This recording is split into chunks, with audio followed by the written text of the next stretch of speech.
tracks. Bravely we prove in our striving, trudging together each day. Where there's a will, there's a way. The views and opinions expressed on Trudging Together are solely those of the host, co-host, and our guests. They do not necessarily reflect the views of any organization, fellowship, or other entity, and definitely not your boss, your neighbor, or that one guy in your home group. The content of this program is not intended to replace medical, psychological, or professional advice. If you're looking for that, please seek guidance from qualified professionals who spent way too many years in school. What you'll hear here is based on lived experience, recovery journeys, and the occasional bad coffee-fueled joke. Trudging Together is not affiliated with any 12-step fellowship. We are simply people sharing our stories and walking this path together, one day at a time. Thank you for joining us, and remember, recovery is serious business, but that doesn't mean we can't laugh along the way. Trudging Tuesday. Just trudging along. King train keeps a rolling all night long. Train keeps a rolling all night long. I'm in meal, I'm in love, but I just can't let her go. No. Aerosmith. Hi, Amber.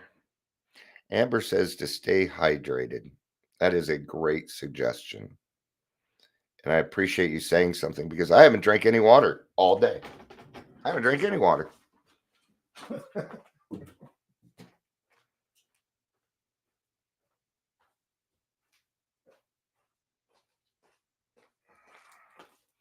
So we're going to go ahead and drink some water now. I also haven't taken my meds today. Let's take care of that too.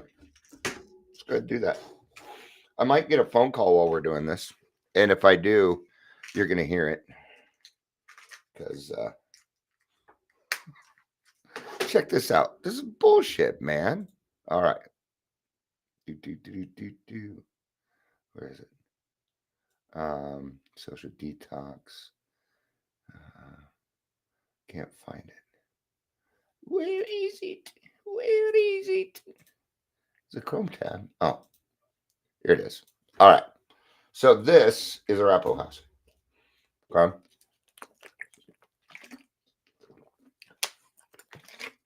Now, the reason I went and looked up Arapaho House is because I was talking to Children's Hospital earlier, and they said that they were one of their resources. Okay. Now, I can see why they would think that, right? Here we are, arapahohouse.org, frequently asked questions. We'll go to the main page here. Okay. Now, let's say we're going detox or whatever, or services. Here we go. All right. These all have Colorado. See, even right here, 303-657-3700. That is the old Arapaho House phone number. And I have it memorized because I used to call my mother all the time. But if you look up here, 858-363-8214. It goes to someplace in California. That is not a Colorado number. And so what they did is they bought arapahohouse.org and put their phone number up there, but they changed nothing else. That is what we deal with all the time.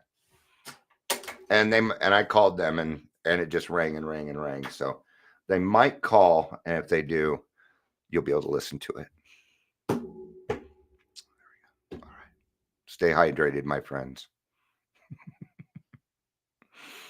Staying teachable at any length of sobriety. That's what we're talking about today or during this live. All right.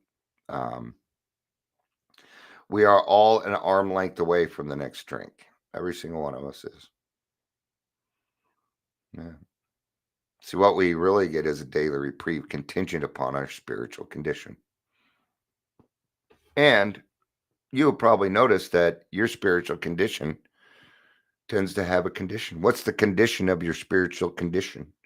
That'd make a 70 songs. What's the condition of your condition? Right?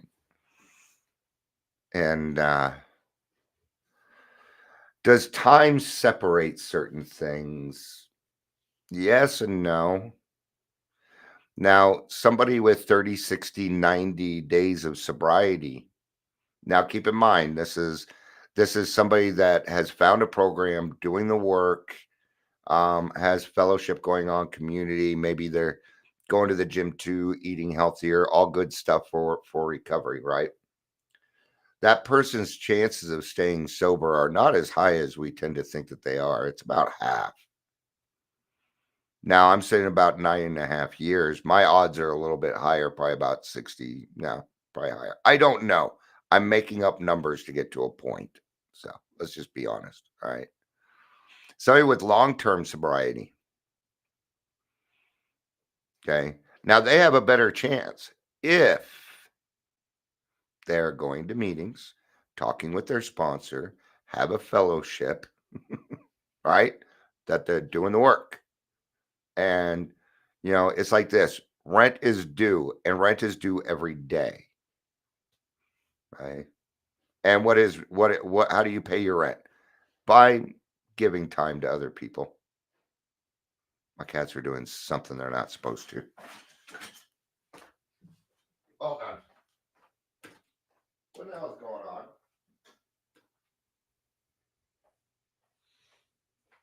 You better stop it, kitty cats.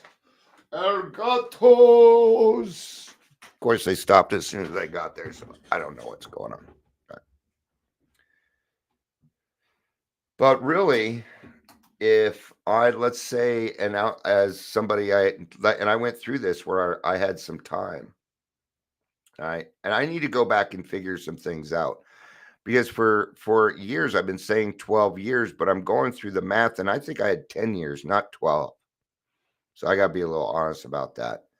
I'll have to sit down with the wife and figure that out, because I don't fucking lie. But still, 10 years is a good chunk of sobriety, all right?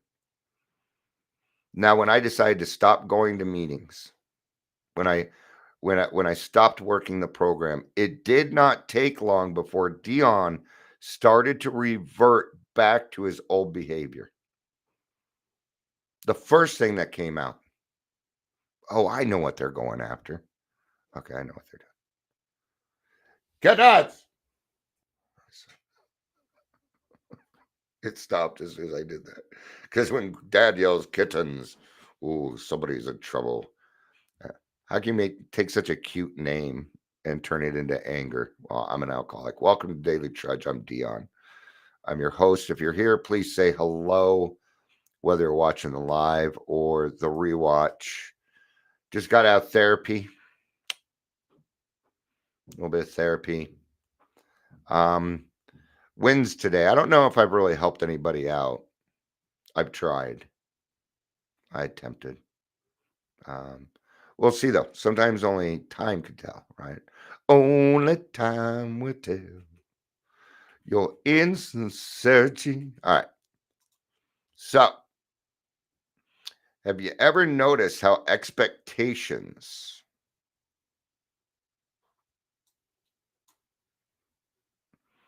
we're going to go to the correct one here.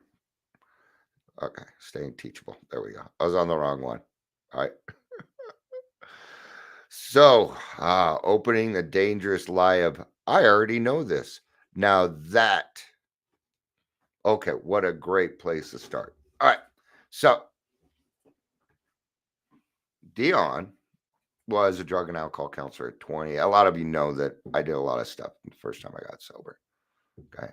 And I have a lot of knowledge about this, about recovery. Right. Now, when I came back into the program, when it came to recovery, I knew more than my sponsor did. But I was not able to apply it.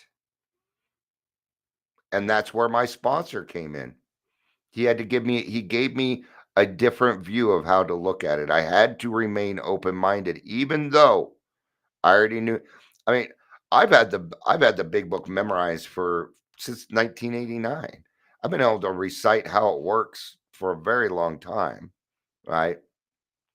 Amber says you helped your therapist pockets and peak employees. Yeah, I guess I did that. She doesn't have a receptionist or a billing department. It's just her. She works out of her house. So, what are those cats doing? And it's only driving me nuts because I don't know what they're doing. And I know they're doing something that they shouldn't be doing. your chances of survival will plummet if you decide to walk away from what is working. Doesn't matter who you are at that point. Does not matter how long you've been sober. Because see, alcoholism is a progressive disease. So, oh, I helped the cats today. Oh, I helped the cats. They got fed, they got watered, they got love. No, there's some we just got some more dry food and it's sitting upstairs in the sunroom and I think they're trying to get into it. Even though their cat stuff is full. Their bowls are full. I have feeders. I don't get up in the morning and feed my cats. I don't. No. They're all fat. They're all fat.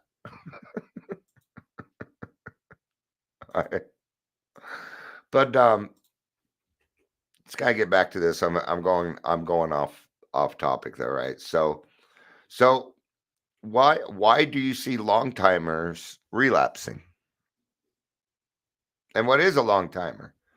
Long timer in AA is 10 plus years. I think they're talking about increasing it to 20 plus years. Right? It's what we call a long timer. Might be different in other stuff. You got to remain teachable.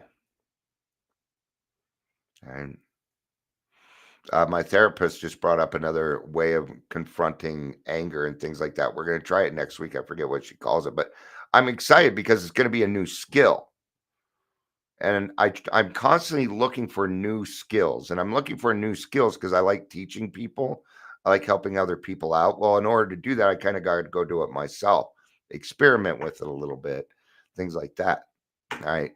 And but I'm always looking for more ways to be able to help. If I can figure out another way to explain something to you, I'm happy to do that. What I don't want to be is an old man who's closed-minded about everything.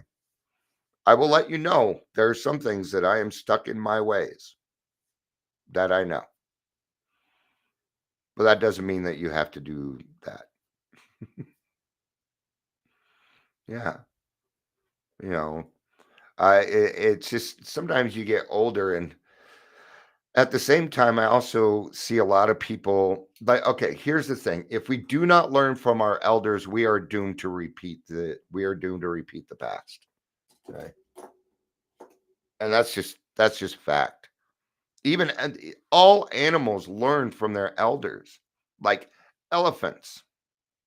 When a baby elephant is born, they already know where the watering hole is. They are born with that information. We are not. So we pass on information. Okay. And as a man and a father and a grandfather and an uncle and a guy friend, um, I want to be that person that's reliable that they can come to. I just want to be the old man sitting behind the desk handing out advice. I know we don't hand out advice, but I'm just telling you what I want to do with my life. Right. And I kind of am. I do kind of do that. I don't really dole out advice as much as I talk about my own experience. Right. So, but the moment that we decide that we can do this all on our own, that suddenly that's when it starts to happen. And it doesn't, it's somebody with 30, 60, 90 days is probably going to go out a little bit sooner. See, it took me a year or two before I went out. But I might as well have been drinking because I had the same fucking attitude. I had the same attitude. And when I did start drinking, it didn't take long before I was homeless again. All right. So is it really that okay, if you get to a point where you think you think you know everything about this, you're probably in bigger trouble than the person just walking in the door. We've got to stay open-minded, right? It wasn't until I was 45 really, well, I kind of knew before that I started to discover where I was lying and how I was lying. There's a lot of things in this world that I am still extremely naive about. Yeah. Like like what the younger generation is going through at school and stuff. I don't know what's going on there. Things have changed. Is it still bullying and things like sure, but it's a different kind of bullying. It's a different type. There's different ways. Growing up in my age, if you would have done something like cosplay, you would have gotten beat up. Of course, back in the 80s, everybody kind of looked weird anyway. If you were a geek or a nerd, oh no, no, no, no, no. Now it's fashionable.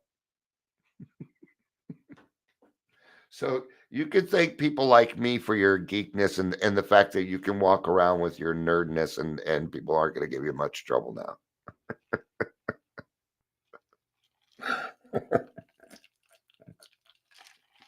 All right. I remember when I got my ear pierced. Well, I didn't go get my ear pierced. It was, Mom, can I get my ear pierced? No, no, no, no. So I went and pierced it myself. You can still see it. Hole's still there. Actually, I have two. Um, but I developed an allergic reaction to silver, so I stopped wearing them, right? And I would walk down the halls, and people called me all sorts of names, mostly gay, and all the names that come with it. A year later, they all had the earring. Got to make sure it was in the left ear, though, because if it was in the right ear, it meant that you swung the other way. Okay.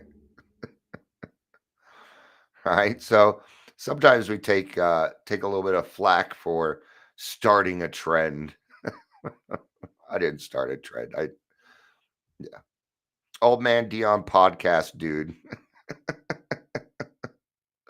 Amber has me listed in her phone as Dion the podcast, dude. I think that is a huge. I find that to be a huge compliment. I really do. I appreciate that. Right. So alcohol doesn't care about your resume. It doesn't care about all the work that you've done. I can go back to old behavior, bam, like snap, bam. Right. In fact, that's one of the things that I was just talking to my therapist about, that this new thing is going to help. Well, it's probably not new, but what we're going to try next week, because what I'm working on now is I'll always be working on my anger, but what I'm working on is my reactiveness to that anger. I don't want to be reactive anymore, and it's supposed to help me with that. So we'll see what happens, right? Well, what this really all comes back down to is this: we have now only. Right now is the only thing going on. There's nothing else going on in this world than what is happening right now. Well, as an alcoholic, I seem to be over there and over there. My ADHD doesn't help, along with my other stuff, right? Going to paranoia and stuff. And so Amber here says, I met so many people in the being that I had to put names. Oh, I met so many people that I had to put names of groups next to them. But you asked me to be on the podcast, so I had to remember somehow. No, it is not DBT this time, but it is something like that. I will have to ask her, and I will let you folks know. I'll let everybody know. So alcohol doesn't give a fuck what you're doing. No, it just wants you back. All right. Amber says this radical acceptance shit in my therapy makes me feel like a hippie. Yeah. You're not far off. Should I go put on my my tie-dye shirt? I'm a hippie. I don't care what people say. Yeah. I'm a hippie. Yeah. So but that's kind of funny. So we're all an arm length. We are all an arm length away from the next drink. Okay. And what's our safety net? Well, it's humility. Humility. I ask God to keep me sober each day. And then I ask him to kind of control my life so that the day is good also. This is what I've been doing lately in my prayers. I've been adding a little bit in. God, yesterday was a good day. Let's have another one. So I'm like dictating what kind of day I am deciding to have, right? Because we've got to be able to match calamity with serenity. It is a skill that is imperative for alcoholics. Amber says alcohol doesn't want anything. It's not alive. Yeah, see, it doesn't have feelings. It doesn't have empathy. But I'll tell you what it does have: time. It has all sorts of time, more time than you have, right? So humility is our safety net. And the disease, the progressive disease, waits for the complacency. That's what I got, complacent, and what happened? I went back out. That's why we say, like, slip. Sobriety lost its priority. Yeah, that's one of the little quips we have here. And if we go to how it works, right? If we go to how it works, it says here, remember that we deal with alcohol, cunning, baffling, and powerful. Okay. And often we put the word patient in there too. Oh, my disease is out in the parking lot doing push-ups. This ain't no lie. Right. And Amber's right. Alcohol doesn't want anything. It's not alive. But gosh, it sure feels like it's against us, doesn't it? It does feel that way, which I think is part of the, alcoholic thinking. But so how is it that we're going to do this? So spiritual distance becomes relapse before the first sip. I'm going to give you the number one indicator: your mood, your attitude. It's the number one indicator. Okay. If you think to yourself, I don't need a meeting today, guess what? Right? That means you need a meeting. That's what it means. Okay. There should never be a thought of, I don't need a meeting today. What did you think all of a sudden you were well, that you were cured? Right. Even if a cure came out, I'm not sure I would take it, because then I would lose all my friends. No, I think I'd rather stay in the program, stay sober the way that I'm doing it, so I can keep the people around me, because honestly, that's a lot more important than appeasing my cure for alcoholism when I have a solution. Because otherwise we wouldn't normally mix. And I have some really fucking cool people in my life. I really do.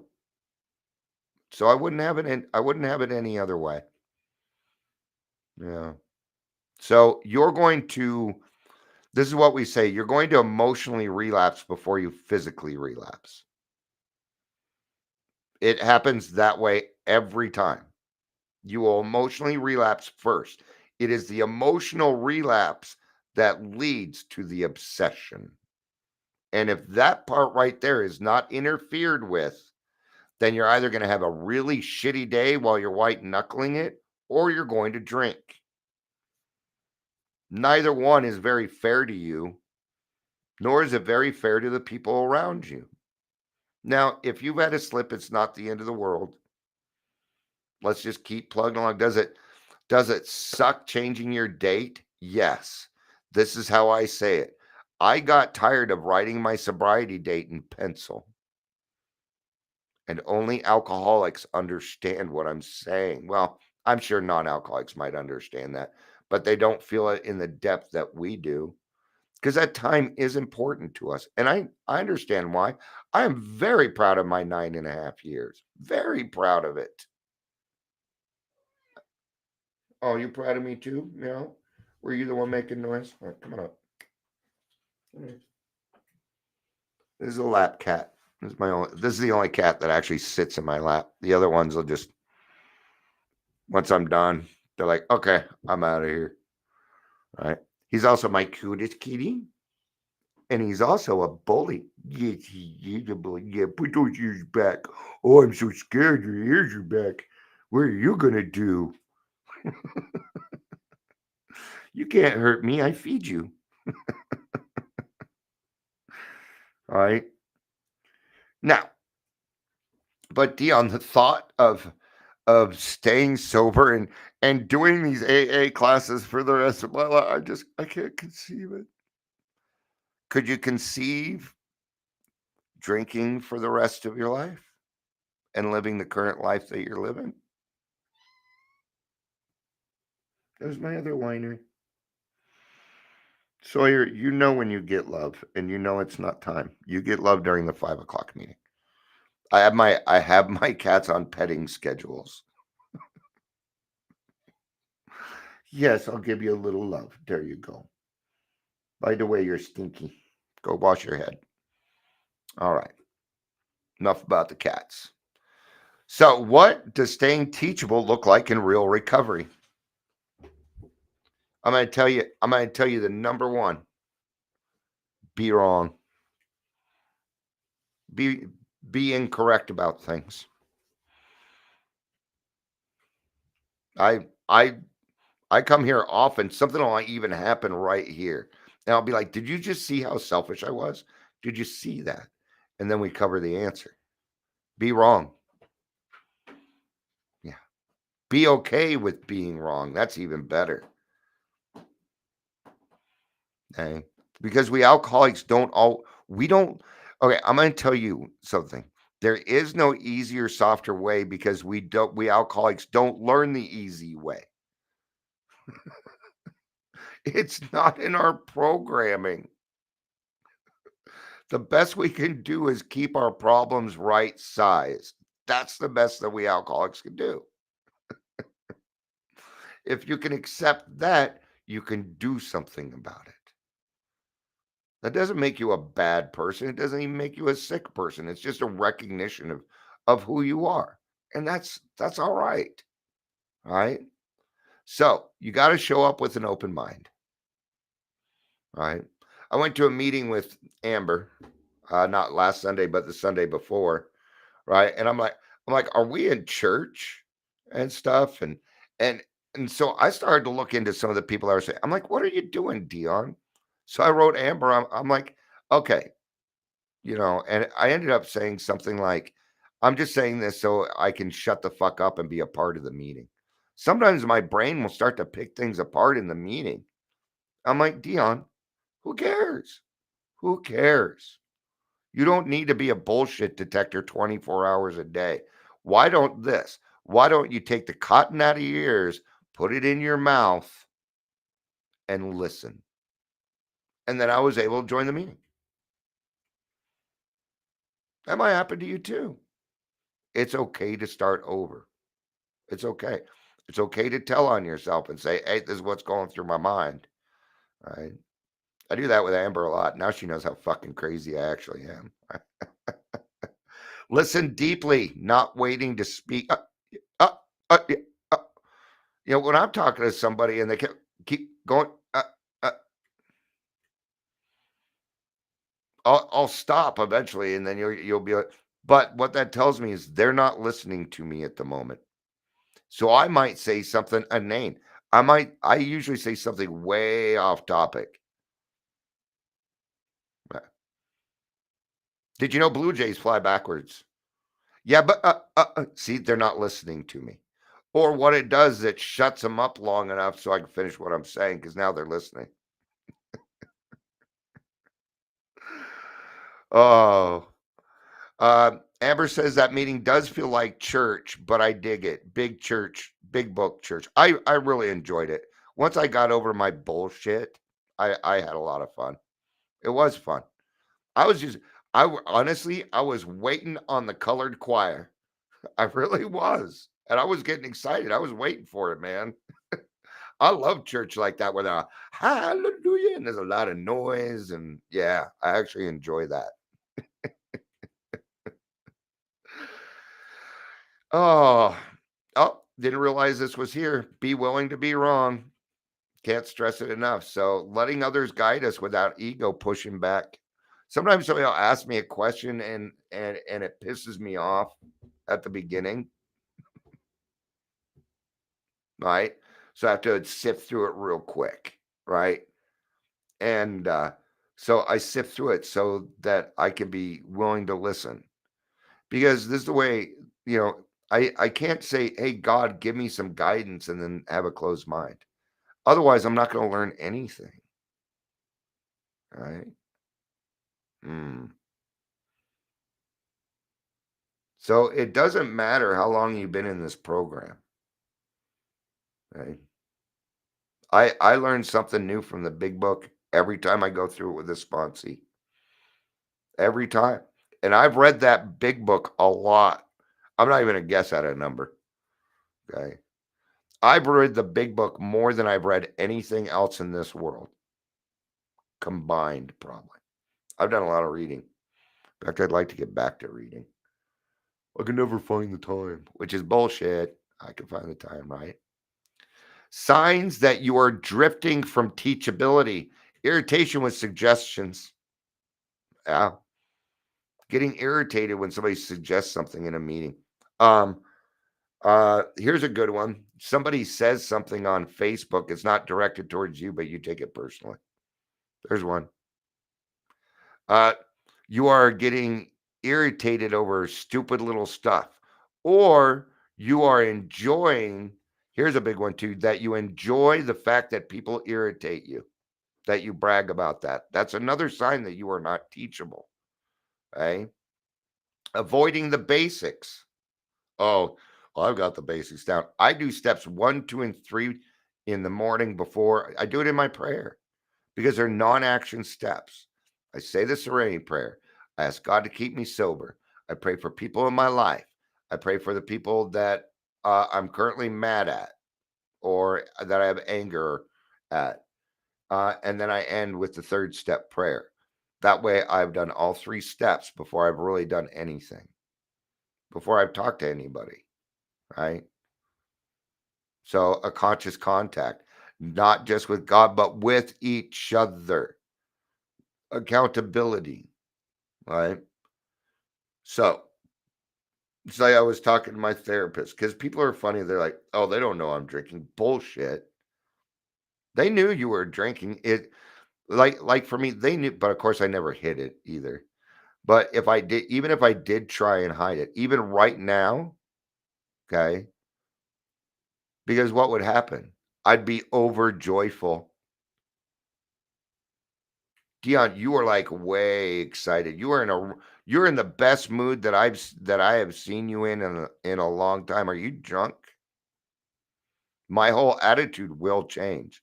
I will become a different person immediately. Yeah.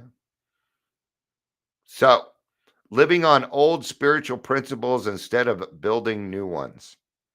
Serenity prayer is a good example of that. The serenity prayer is going to change for you as you are in the program longer. In the beginning, God grant me the strength to accept the things I cannot change. That's pretty much everything outside of me. People, places, and things. And even then, I still have no power or control over them. But I do have the courage to help change things.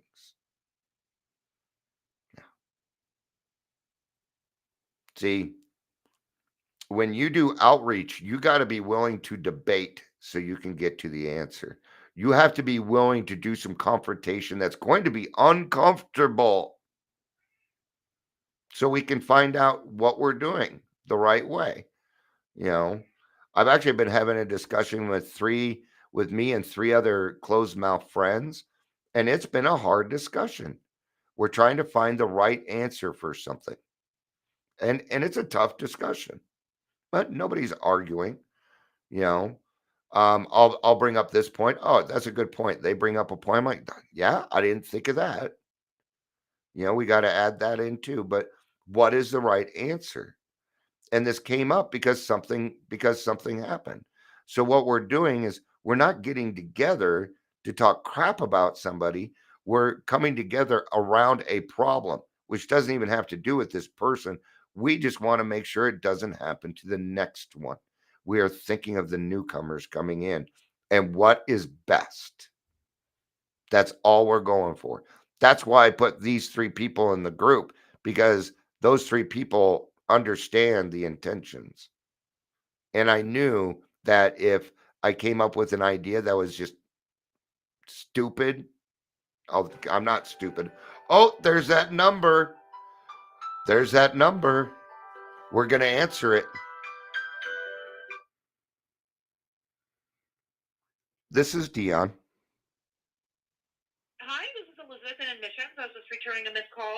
Hi, Elizabeth. Yeah, the reason that I was calling, my name is Dion, and I'm actually out in Colorado. I used to work for a company called Arapaho House who went out of business about 7 years ago. But I noticed that you guys still own their website, which I found kind of odd because it's What do you still, mean, you guys? well, just the number. I think your company was called something well, or I'm not sure what it was called.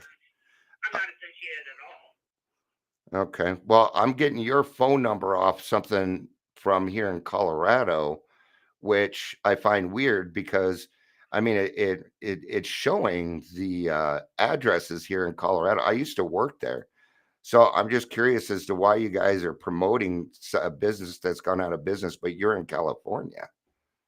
I'm not definitely not promoting anything, and I would be the first to say, just like I did, that I'm not even associated with that place. So it obviously is something on Google. When places can't answer a call, hence that maybe that place is closed down or something. I have no idea. Okay. Google redirects phone calls, so there's still an opportunity to help. I'm assuming That that's that I where understand. platform. The phone number 858-363-8214 is listed on this website. It has nothing to do with Google. That's not my number though. That's the thing. That makes it even more weird. Yeah, because you called me at an 855 number. So Correct. the reason that I'm asking this is just, when I see something weird, I ask questions because and this it's not your phone number, then whose does it go to? And what we don't need is more nefarious stuff in treatment and stuff, especially with California and Colorado, where you guys are 49th, we're 50th. So all right, well, I appreciate you calling me back, and No problem, dear. I'll do a little bit more investigation. Thank you for doing what you do. I appreciate it. You're welcome. You as well. Bye-bye. Bye-bye.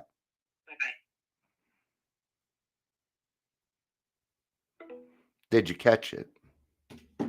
She's lying.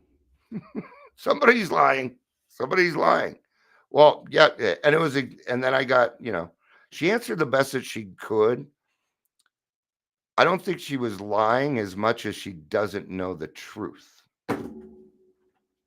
That's what this is what I deal with all the time, the dumb fuckery. All right, let's wrap this up. All right. So, how to stay teachable? Well, we got oh, here's another one. Thinking that step 1 is just for the newcomers. Or, oh, we don't have a newcomer here today, so we don't need to read how it works. We can read something a little more advanced. Okay? Thinking, oh, that part's just for the newcomer. No. Ain't work. Living on old spiritual principles, we got that. So, what are some of the daily practices? Step work. Do step work each day. Could be the first step, could be the third step, could be the 7th, 10th. If you admit when you're wrong, you're working the 10th step all the time. If you're helping other people whenever you have a chance, you're working the 12th step all the time. If you wake up in the morning and you pray, you're doing 12th step work all the time. Great job, right? Call your mentors, not the ones that agree with you, not just the ones that agree with you. You got to have people in your life that love you so much they are willing to piss you off to help you be a better person. Now, we don't want to go that route. I don't like it when my friends are upset with me. And don't be running around saying you don't care what people think of you. It's not true. I care what people think of me. I don't care what everybody thinks of me, but I do care what my kids, my wife, my close friends, the people in my home group, I do care what they think about me. Absolutely. But I only care to the extent that they help make me a better person. That they're willing to say, bullshit, Dion. That's bullshit. You shouldn't be doing it that way. You know this. Right? But they don't call me and say, what are you, stupid? Nope. They don't accuse me of anything. Right? Hey, what's going on? You all right over there? See? Prayer, meditation, and pausing before reacting. They say take 2 seconds before you react. If you're an alcoholic, take 4. Nobody's going to know the difference. Just take 4 seconds. Give it a little bit. We alcoholics always need that next. Our original thought is probably not the best. Depends on the situation. If we're talking about a problem, we're with another person, our first thought is probably not the best. So we got to go to that next stop. Okay. Because we tend to go to our head first. If you can go to your intuition first, yeah. And that probably happens a lot too, but give it 4 seconds anyway, right? Another great way, be useful instead of being right. Learn. Yesterday I was talking with the director, right, at Detox. And we were talking about the different kinds of detoxes. And right now, what we have in Colorado are what's called social detoxes. We do not have medical detoxes, and I got confused on that. I thought they were medical detoxes. So see, I was wrong. So I have a chance to learn, right? So she kind of explained it to me. I'm like, now hold on. If you guys are a social detox, I got to ask a hard question here. Then why aren't you hiring peers? And she was able to explain to me that a social detox doesn't necessarily mean peers. What we're talking about is safety. Okay. And we are switching to a medical detox by middle of 2027. So, but now that makes me think that maybe a bunch of us could open up a social detox. As long as we have a Q map, we'd be fine. I'm not opening up a detox. Not happening. All right. All right. Thank you, everybody, for being here. I appreciate it. I love you. You know I do. Peace out. And